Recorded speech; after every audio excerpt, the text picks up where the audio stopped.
All right, and we're back live. Do you see this red face? Just a little bit of embarrassment. You know, it's one of the ways that I know I'm getting old. Push the wrong button. I'd love to blame something else besides myself. A little bit of embarrassment, you know. But, you know, nope, that's not what happened. I just pushed the wrong button. I meant to stop screen sharing. Instead, I hit stop broadcast. We're going to have a little bit of a soft reopening here of the show as we just kind of wait for some people to join us back over. What I'll do is I'll put the link at the end of the other show. Very abrupt. Anyway. Do you show the chat room from the previous show still, Toby, on one of your monitors? No. Okay, because I clicked over the new one, and now, I wonder if I hit go back. You can try that. Shouldn't hurt anything on your end. You're safe. So. Okay, here. Click. So again. Sorry about that, folks. I just hit the wrong button. If you're just joining us again now, highly professional show. I'd love to blame somebody besides myself. Oh, well. So I was talking about generally just, you know, being prepared with the gear.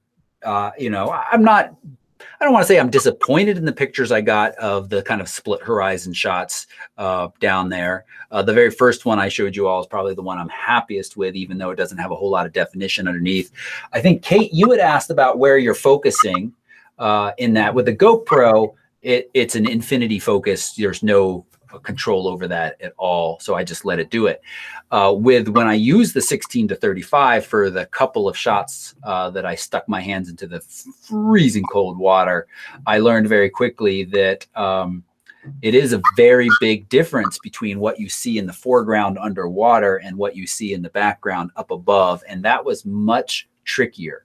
Ideally, when I think back to the really good shots that I've seen done with a split horizon, it is a huge depth of field. I think they shot those at f12, f16, and they're usually nice, bright, sunny days. Like I'm thinking at the beach with palm trees and then the kind of coral under the water, or some other really cool location and a lot of light, because it is tricky. And that way, then it doesn't really matter as much where you focused. Everything is going to be in focus. So I'm looking forward to eventually getting these two pieces separated and trying some controlled environment shots where I can do this. Because again, I love, here in the Pacific Northwest, we have these beautiful rocky pools and amazing trees up above. And I just kind of love that peek into both worlds. So I'm excited to try this out more and use it more. And we'll see where it goes from there. So I had gone back in my browser and I was in the old chat. And there were a few people that said that link wasn't working, but we've got people that have rejoined up here, and it worked fine for me. And then I was going to respond, but then that live chat from the old broadcast went away, like they stopped. Yeah, it does end that. Hopefully people are able to come in. Yeah, and I will go post on Facebook right now in the Penn community the new link as well. It doesn't help to tell you all that you're in the show, you're watching. if you've been struggling to find, it's okay. No, so I was trying to do a little bit of damage control back there, and then it went away. So hopefully people will start logging in. I'm not so worried about it because it seems to be working and people are getting in now. People are finding it. Yeah. Again, sorry about that, folks. If you're just joining us, I pushed the wrong button. Now we're moving on, and we're not going to talk about it anymore. Okay, so I talked a little bit about that Lightroom coming back. One of the things, I taught a Lightroom class on the ship, which for the whole ship, which was a lot of fun. Really enjoyed that and talked a lot. It's interesting because Frank joined us, who teaches photography in Alaska, and we've gone to him to do the Aurora stuff before. He was able to come along on this trip with us, and it was a lot of fun to kind of have him pick my brain from how he works through Lightroom and his kind of standpoint and how I do it. And he does have lots of individual folders basically for each day of a shoot to kind of keep things organized. And I do that a lot less because of that library panel up top where you can break it out and say, show me just the pictures I took on January 28th. And so I love being able to just kind of have a top level folder for each of these groups. And if I need to dig in more to some of them, then I can do that through that library panel up above. So. Yeah. One other bit of news, I meant to share this last show, but we were a little bit rushed, is that I have backed up all of my photos online. Oh, so where'd you do that? Backblaze. Backblaze. I started when was it? I think it was early summer of last year I started. And at our old house, the internet was decent, but not great. Just regular old Comcast, one of their faster plans. But the upload speed was really pretty pitiful. And it just kind of poked along. Got to the new house, paid a little. Actually, I don't pay more. I pay the same amount for much faster internet. It just was available here. And so from September to, it happened in January while I was gone, that it finished backing up my entire catalog of images from 2012 all the way up to the ones I took before I went to Antarctica, and now it caught up to those. So a couple of thousand images actually upload in a day or two with the fast internet. So I'm pretty happy with that. And I've been very happy with Backblaze as far as how fast they slurp these up, and the system just seems to work really well. Wow, that's awesome, because I'm right in the thick of researching what I want to do. And I've gotten to the point now where my catalog is so big, I've got things, scattered in different online backup sources, and just a mess. That kind of thing drives me nuts. So I just need to invest in one place to do that. Were they, I assume they have different options, but were they pretty reasonable compared to other? That's what I like. It's very straightforward pricing. $50 a year. I thought they just raised their prices, but $50 a year. Yeah. And what's the cap on that?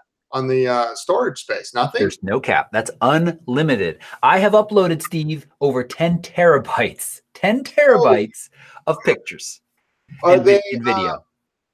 Wow. Will they take files too, or just images? They'll take anything. Yeah, it's actually made for a complete backup of your system. Okay, if you like want. Carbonite. Yeah. Yep. Okay. I got a affiliate link. If you're interested, I'll post it. Pen members, I'll post it in the group. I think Brian posted recently too. That might have been his affiliate link. I'm fine with people using his. I really do truly think it's one of the best out there. It has worked reliably for me. The only thing that held it back over the last year was my internet speed. And so that's certainly something to consider. But remember, folks, you're really not truly backed up unless you've got stuff off site. And this is, for me, is one of the easiest ways to do it. Yeah. Okay. That's awesome. Yeah. So I like it. But Brian, didn't they raise their prices? Wasn't it just $50 a year before though? I think basically $5 a month if you pay monthly, $50 a year. If you pay for 2 years, $95. So you save a little bit. We should reach out to them and get them to be kind of an overall sponsor. It just really works well, integrates and seems to work. Yeah, it does. Brian did say that it took forever, or it's really slow. Upload 5 megabits per second. 70 to 90 megabits per second on the download. But I don't know. I mean, that's kind of an issue, I guess. But I just, there's 2 issues I have. Number one is just I want to get everything in one place, but then I also want to ensure that it's a company that's going to be around too. I just don't want to. Yeah. And that happened.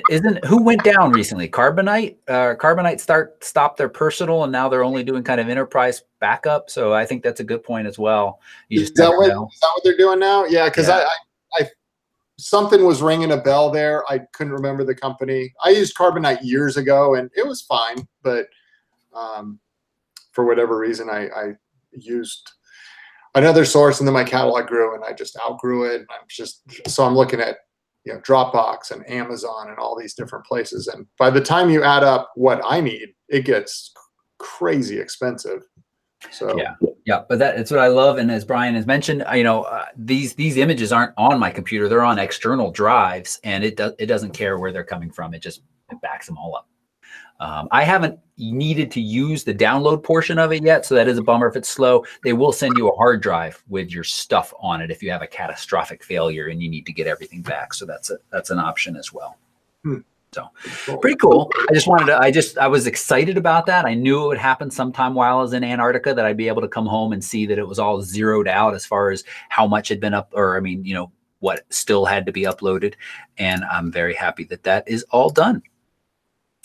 All right, one other thing that I wanted to mention that's cool for our drone users in the audience, and that is, so I'm really scared to share my screen now. I'm going to push that button again. Air data is such a cool, let's see, my logs, log in. I want to show this, so I am going to share my screen again. If you fly a drone, you should install this app called Air Data, and it just syncs all of your content. This is for DJI folks. It syncs your content over, and it gives you all kinds of stats on your flights. And I just paid for their simple plan. It's like $30 a year. It gives me 400 flights that it will keep track of. Tells me the total time I've spent in the air. 15 hours I've spent in the air. Wow. The longest flight time, farthest distance from home, longest mileage. Look at this one. This was an Antarctica one. 25,000 feet I flew that thing. What is that? That's like 5 miles almost. It's missing the one little breakout, though. In total airtime, it should break out and say 37 seconds tumbling down a tree. And well, you know, this was before that.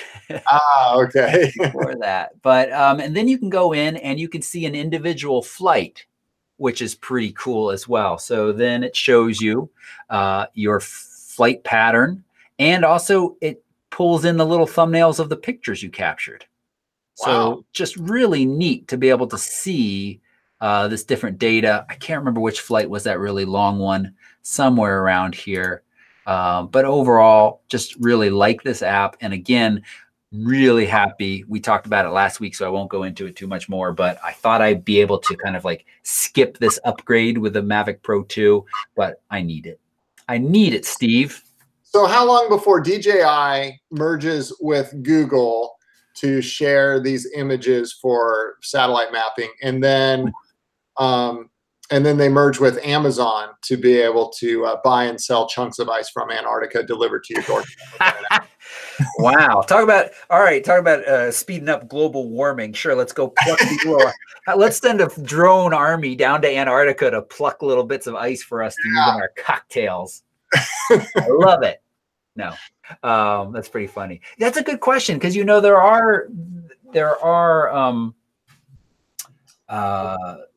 have been in the past where Google has said, you know, submit images for Street View, submit images of like the inside of stores and stuff. So it does make sense for, you know, the idea of kind of overlaying this all together at some point in the future. I successfully stopped screen sharing and came back and without ending the show. All right, let's talk about a couple other bits of information. We mentioned the EOS RP. We have rumors, of course, of a more pro model at some point on the horizon. It's not clear if it's going to be this year. If it is, it seems like it's going to be late this year, maybe more likely next year. And it may have in-body image stabilization in it, which is one of the things that's kind of leveled as a criticism against Canon, especially in the EOS R, the model. It's a little bit more that it doesn't have in-body image stabilization, which is lovely for shooting video. It is also really nice when you adapt, you know, small little prime lenses to still be able to not worry so much about what shutter speed you're using and shoot at those slower ones if you want and still get good pictures. So there's rumors of that. Okay. Hey, I asked you at the beginning of the show, and I forgot, we were talking about your Boba Fett mug, of course, because I'm always drawn to anything Star Wars. But what's up with the Nikon F sitting over there? Oh, it's not the F. This is, oh yeah, I mean, sorry. I was thinking of, you meant the digital. This is one of Chris's old cameras, and I just think it's a nice prop. And so I had it out when I was talking about the EOS RP video, and now it's just sitting here. Such a heavy, well-made, feels so nice in the hands camera. Yep. My I've got a Canon AE1. I've talked about it before. I love shooting that thing. I love just carrying it around. It's heavy, but it's like, and then they went all plastic with these film cameras, and they're super advanced film cameras that are all plastic, and they're worth nothing now. but these 1950s and 60s, you know, all metal body cameras, there were some good money. That thing looks to be in great condition too. Yeah. Yep. Caleb's a little offended by my use of using it as a prop because it's one of the most well-engineered cameras on film cameras ever made, he said. I really should make a video of getting some film, putting it in here, and going and shooting some with it. I think it would be a fun exercise to do. There's actually, it was suggested on my homepage on YouTube yesterday. There's a kid. I say a kid. He's probably, I mean, he seems young to me, early 20s, walking around with a Hasselblad 500C medium format camera, and he's using the focusing magnifier and you know, looking down on the screen and stuff, and he's just walking around and he takes incredible pictures. They show his snaps after he takes, and it's just kind of a fun video to watch. I wish I had the title that I could give you guys, but it's cool to see that kind of stuff. I love keeping film alive as much as we possibly can. Cool. If you find it, we'll stick it in the show notes, which I haven't mentioned yet, but all of the articles and little bits that we've mentioned are all collected together thanks to Roy, who we hope you're feeling a little bit better, Roy, at photorec.tv/MMH. That stands for Mish Mash Highlights. And so if you want to check out anything that we're talking about in more detail, you can go find it right there. Yeah, I'll go to my history and pull it up for you. William Verbeek, Verbeeck. So I'll pull that link. Familiar to me. Writing's not that easy. There's an ad. Okay. Other interesting tidbits. This is exciting to me. So the Tamron 17 to 28 has been announced. Kind of a weird focal range, you might think, but this is for the Sony, and that pairs so nicely with our already released 28 to 75. It's out of reach. It's somewhere over in the gear cabinet. The 28 to 75 from Tamron for Sony is a fantastic value. $799, incredibly sharp, small, lightweight, constant f2.8 aperture, just fantastic. The only real downside to it is, of course, it starts at 28. So starting at 24, you know, there's been just a couple of times where I've used it where I say, gosh, I wish I couldn't back up any further. I wish I could go just a tiny bit wider, but not enough for me to regret the decision. And I just love how small and lightweight it is. Well, now they've released the 17 to 28. I think it is going to be as exceptional in a very good way. Just very nice. I don't think we have pricing yet on that. And they also have announced, for those of you who aren't in mirrorless yet, the 35 to 100. It's an f2.8 to f4 lens and a 35 millimeter f1.4. I think it was 35 to 150, wasn't it? 150, yes. What did I say? 100. Oh, thank you. Yeah, 150 is what's written down here. I read it wrong. 35 to 150. That is kind of a interesting. I don't think we have any other cameras, or sorry, any other lenses that have kind of hit that focal range. We have some that are close to it, but man, for portrait photographers, for family portrait photographers, that really covers the range very nicely. That's awesome, especially at 2.8 to 4. Yeah.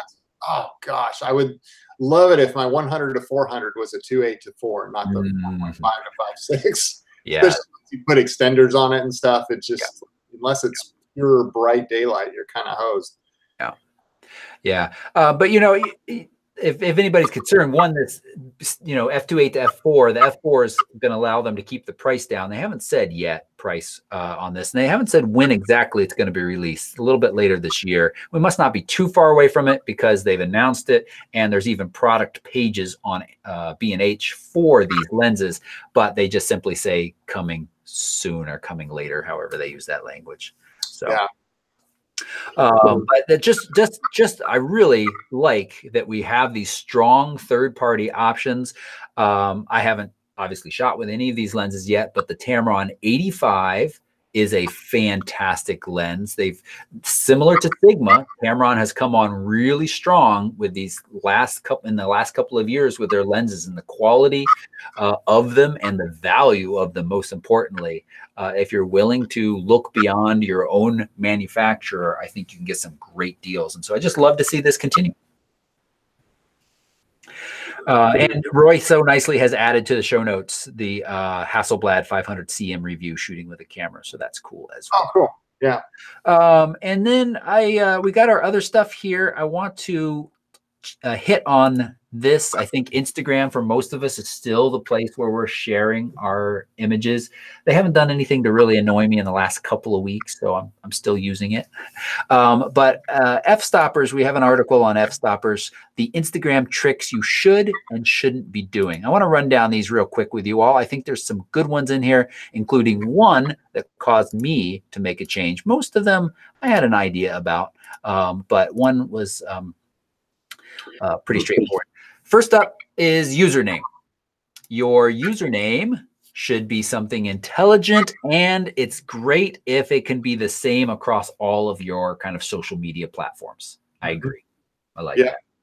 Right, Steve, you're just you're S Scourge. Nope, I'm just Scourge. Oh, you're just Scourge. Yep. Just your last name. And you know, and they even say that, you know, personally, I think sticking to your birth name is a good approach, as it's something you're less likely to grow out of, and it always looks professional. Yeah, and I know people can change them all the time, and it's kind of annoying to me when I'm seeing like who's commenting or whatever.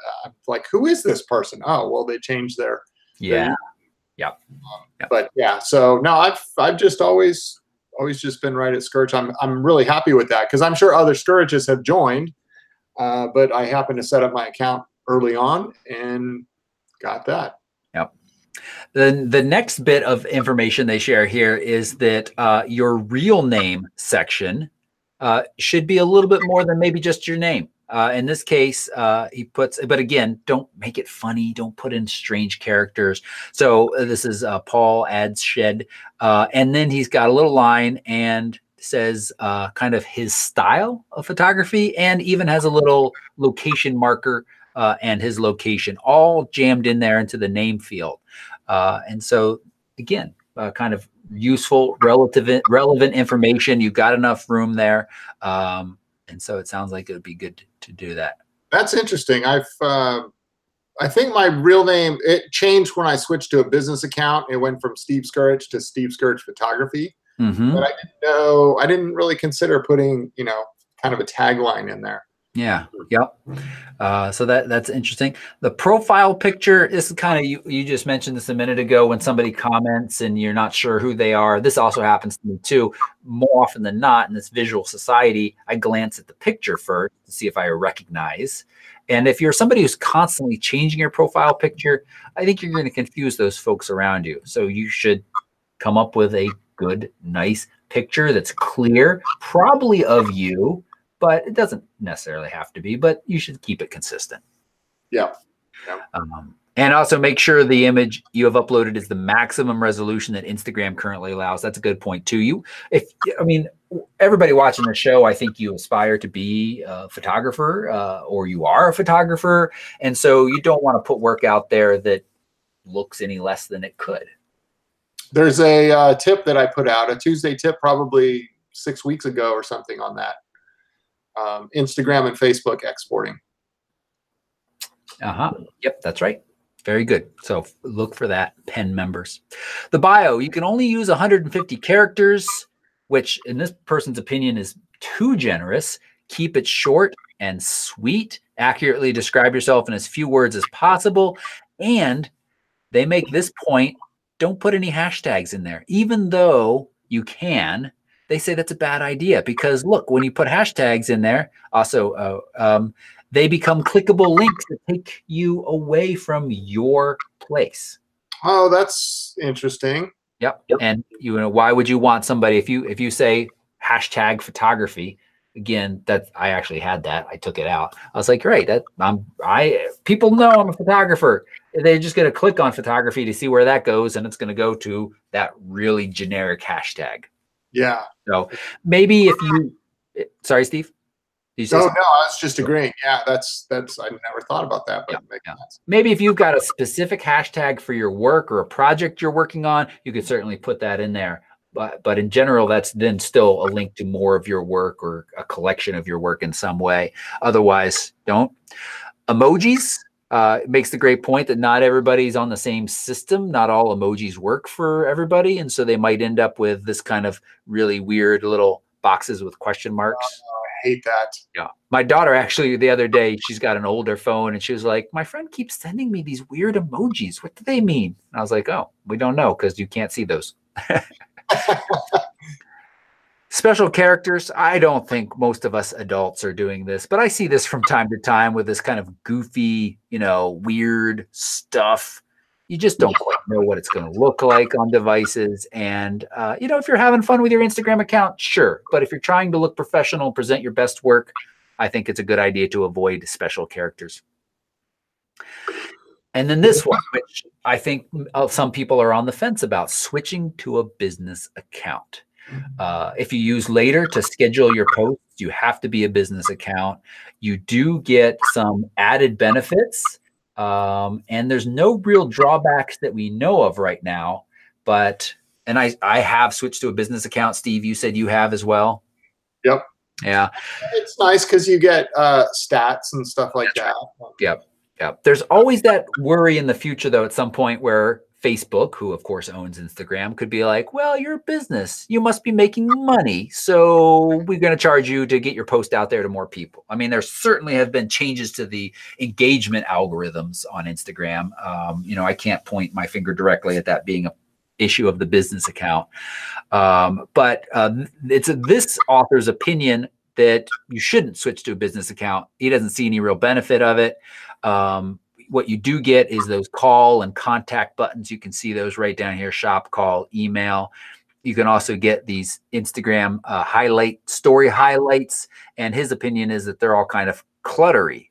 And I think that's valid. But if you really are running a business and using Instagram as part of that, I think to have a call and email contact links there, I think that's powerful. So I go either way on this one. I don't necessarily agree with him that it is better. And the highlight stories, I think, can be really powerful as well if you use them and keep them updated. I have them and I so rarely update them that I forget about them and maybe should take them all away.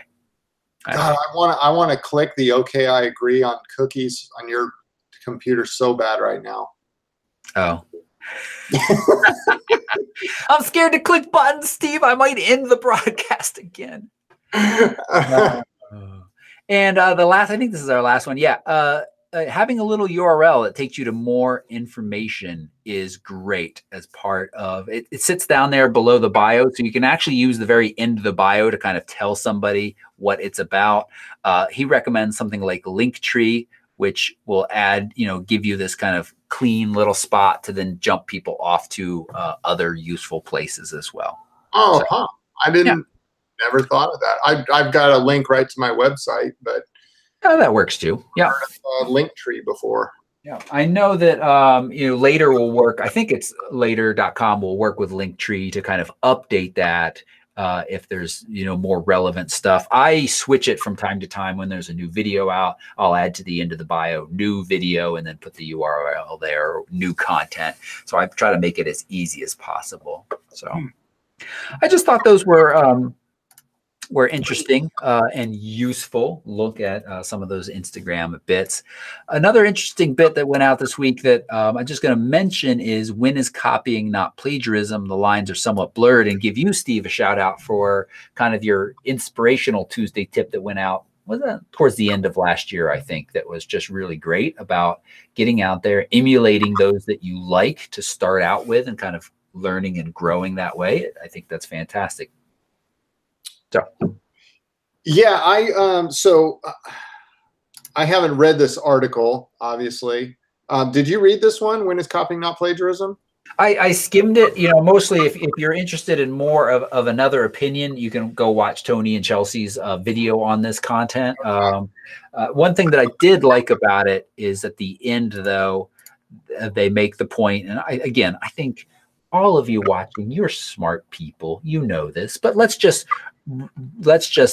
mention this again. There are two specific instances where borrowing somebody's work is not a kind of a gray area as far as like inspiring you. And that is if you're trying to pass other people's art off as your own, or if you're selling something using somebody else's art to sell your work, those are no-nos, unless, of course, you legally bought those images. But the whole idea of kind of taking the inspiration, going out there and creating, it's incredibly hard to be original. I mean, I took this dome to Antarctica because I'd seen cool shots people have done of split horizon.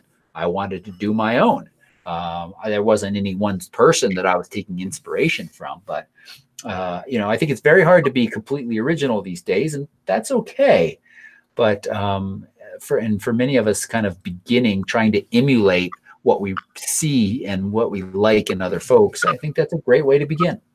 Absolutely. And the other thing too is, I'm all for people who want to make their own mark on the artistic world and break the rules and do kind of have their own style. But I've found, at least in my life, that I have no idea how to do that unless I know what the rules are, or what good art, good photography art, or any kind of art is. And I did this in my skateboarding days as a kid. I looked up to certain professionals and I looked at their styles and their tricks and stuff. And then I went out on my ramp and I tried to pretend like I was them. And I would practice and practice and practice until I could do a trick like they could do it. And then, from there, I'd put my own little style or twist on it. And I do the same thing with photography. I have photographers that have inspired me, people that I look up to. They're both friends and they're professionals. And sometimes they're just people with an iPhone cruising around.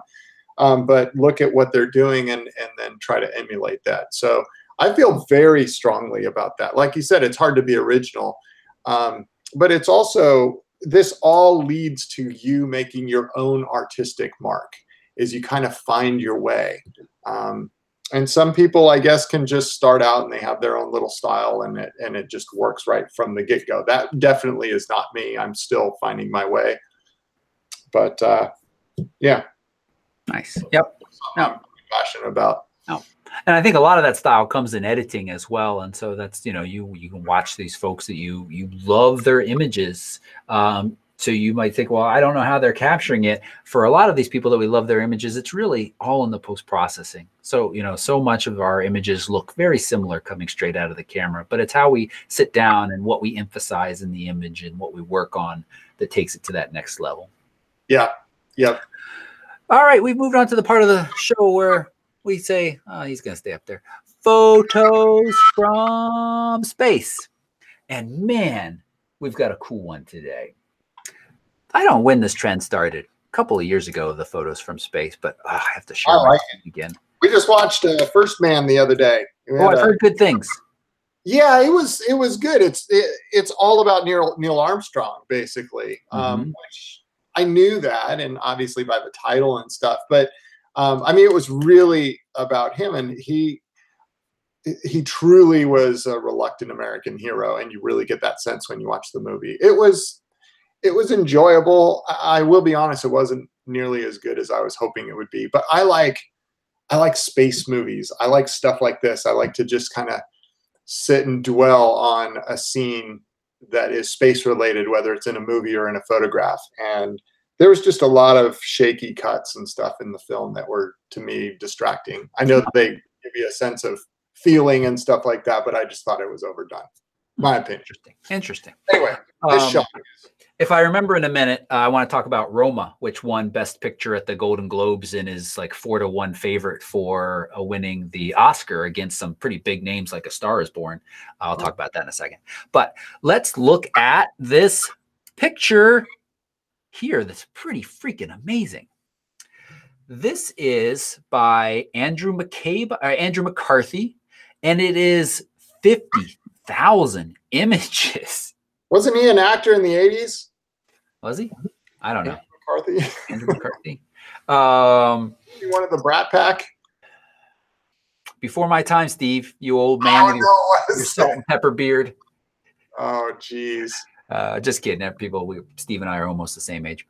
So I don't know exactly how he talks about it. He shot this with two cameras, a Sony A7 II and a ASIC MC, which is a $250 Astro camera. The lit side of the moon was processed using 25 tiles. See that tiles is in quotes there. They're stitched together in Photoshop. Each tile was a stack of the best 50% of 2,000 images captured with the ZWO. And then the stars in the dark portion of the moon were captured with the Sony a7 III. So just, oh, here's an even better picture here. Just A7 A7 II. Thank you. I don't know why I can't read today. Sorry, that's why you have me on the show. Can't push buttons apparently either. The detail here. That is just sick, man. That is just stunning. Stunning. And the A7 II. Actually, I meant to mention this. You know, some people offered up the A7 II as an alternative to the Canon EOS RP. They're about the same price right now. And, you know, I'm a pretty big fan of Sony's, but I'll have to say that, yes, you get a better sensor in that, but man, it is in a package that's not as much fun to use as the Canon, or not nearly as friendly as the EOS RP will be. But just, you know, here is somebody not anywhere near using the latest and greatest cameras and just making absolutely stunning picture. So this link is in the show notes, and you can follow this to this guy's Instagram. He's got a lot of really kind of cool astro pictures that he has made. And he blended these all together. So it's the idea of stacking for better detail, less noise, but it's taken to the utmost extreme, in my opinion, but in a good way. So just really, really cool. And go check out his. He's also got pictures of the USS, what do you call it? The space station, ISS, that he took from his backyard in Sacramento. You can actually tell it's a space station with the solar panels and the little modules and stuff. So just really, really cool what someone can do when they're passionate about certain thing. And this is one of the things that I love about photography. That's still totally photography, and it is completely different from what I do. I just think that's cool. Yeah, I do too. That's amazing. Yeah. All right, now we get into our Q&A section. Kate has a question. A friend told me when you send an image from Lightroom to Photoshop, the file degrades unless you send it back as a PSD. Is that true? No. The two versions that Photoshop likes to send back to Photoshop is a PSD or a TIFF. Both of those are non-destructible, uncompressible files. There's no information that's lossless is what I'm looking for. There's no information that is lost in the transfer. Now, if they're talking about if they think that the only way to get an image back is to export as a JPEG or a PNG, with JPEGs, information is thrown out every time you create one. In the old days, that's one of the reasons why it was really bad to kind of open a JPEG, edit it, close it, open it, edit, close it, because over time it would throw out more and more and more until you're left with this unimaginable and little kind of mushy file. So I think I'm right. I mean, TIFF is lossless format. You're not going to lose anything. No, and I mean, you know, if Lightroom, all Lightroom is an overlay. It's not even a file. It's just giving you a sense of directions on how you're going to view the raw file. So ultimately you have to do something with the raw file. It's like holding on to a negative, you know? And so, yeah, I mean, the best way to do that, I have it come back as a PSD. I used to do TIFF, but for whatever reason, I just started doing a lot more work in Photoshop, so I'd rather just open things up in PSD. And the file sizes are just huge. So, I mean, I wouldn't worry about it. Yeah. And so that's also, we could talk a little bit more about that at some point in the future. I know you could flatten those layers when you're working with a PSD. That will help before you come back to Lightroom. If you wanted to, that should help with file size a little bit. Yeah. Andrew's got a question. Other than the fabulous group, what's the best way to contact Toby for more personalized tips? Well, Andrew, we are looking at ways to. I'll let you answer that one. Yeah, well, you did address me. You put into place the ability to kind of get more personalized help from us in the future, but there will be an increased cost with that. I mean, the value you get at Penn and the access you have to us. Show me another photography group that has this much value in it. I think it's hard to find one. So the group is the answer to that. And you know, you can always, if you got a quick question, if I've posted something on Instagram and you're on Instagram, sure, shoot me a quick message. But the group is definitely the best place to get that. And we hope to offer something at a more kind of mentorship level down the road at some point as well. But for now, it's the group. Yeah, and that's a great question. I'm glad that he brought that up because that actually comes up pretty often. I get a lot of one-off private messages and stuff like that, and I'm always happy to receive those messages. The problem comes in my ability to be able to respond to those messages. So the time that I need to carve out to respond to a private message that could benefit the Penn group as a whole or members of the Penn group, I need to kind of weigh that. Like, you know, that goes against time with my family. That goes against some real estate that I'm shooting. That goes against travel time. That goes against tours. It goes, you know, there's all kinds of things that we have going on outside of Penn. And if a question comes in and it's a question that I think other members are going to benefit from the answer, then I always direct that person to the Penn website for that, or the Penn Facebook group or whatever, because that's exactly what it's there for. So the questions can come across. I also apologize sometimes. I don't get back to people right away because I don't always get these messages right away. And so it's not that I don't want to be personal with people. I just don't have the time to do that. If I did, I need to charge for it. And I don't feel comfortable charging people money to just have one-on-one training. That's me. You're much better with that kind of thing. Maybe some things will change in my personal life in the future. I'll be able to carve out time for one-on-one mentoring, and I need to figure out pricing and stuff with that. So it's always hard because you don't want to come across as some jerk or something. Right. I hope I never do. But that's the reason, like, a lot of times questions, many times I just end up punting over to the Penn site, and it's not to avoid the question or anything like that. It's that other people might, because there's been questions that have come across my desk that I've literally answered 15 times in the same way. And I'm like, oh, what am I doing to myself? This is crazy. I just need to direct these people to Penn and then one answer, and then everybody can see it. Yeah. You know? That's a great point. But I have, Steve, been meaning to talk to you for a while about coming across as a jerk.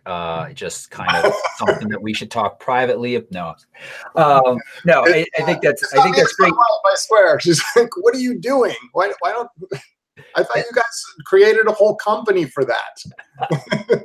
And the point of the question, asking the question benefits other people. It's one of the things that I love about the Facebook group is I'll just be on Facebook and one of you will ask a great question. Then I see people responding and say, oh, I hadn't even thought about that for X, Y, or Z reasons. And it's great. It's good learning for everybody. Yeah. Good. Well said. And on that note, I think we're going to wrap up. And say, chat room, thank you for hanging out with us. Sorry, thank you, those of you who made the jump across that great digital divide I created in the middle of the show. It's, I think I put it in one of the notes in the chat room. I said, it's just the icing on the cake of a tech difficult week for us. Yeah. So in the great scheme of things, though, that's all right. Oh, Nikki, real quick question. CR2 or D&G, is one better than the other? I think 99% of the time you're better off just keeping it as a CR2. The D&G, no. And somebody else had actually asked this in the group, I think, Heather asked when they should do the extra details option in Lightroom that is now enhanced details option that's now available to them. Do it at the beginning. But as you also said, Heather, you haven't seen much difference. If you watch our last show, we talk about it a little bit. Oh, no, sorry. I put out that special video for you all about it. You're going to very likely not see a whole lot of difference. But you should try it from time to time on shots that you really like, especially some of those really cool macros that you get, Heather. Okay. I'm done. Chat room, thank you so much for hanging out with us. If you're watching the show and you're not already a Photo Enthusiast Network member, well, you should join. Photorec.tv/join, Photorec.tv/pen, or just go to photoenthusiastnetwork.com to find out more information. And you get free gifts too. There's things that you keep, and there's a 10-day free trial. And we're not gotcha people. Look, Steve, me, David, Allie, we're not people waiting to get you. We're providing great content at a value that I am really, really happy with, and I'm really proud of what we're doing. Yeah. So, until I think it's awesome, and I love the community that is being created. You guys are just phenomenal. It's very inspiring. I agree. And I believe everything is normal for a show next week. If anything changes, there is some stuff up in the air, but we'll let you know in advance. But otherwise, let's be back here for one URL link next week, hopefully, with you all again. Thanks so much for watching. Bye-bye. Bye.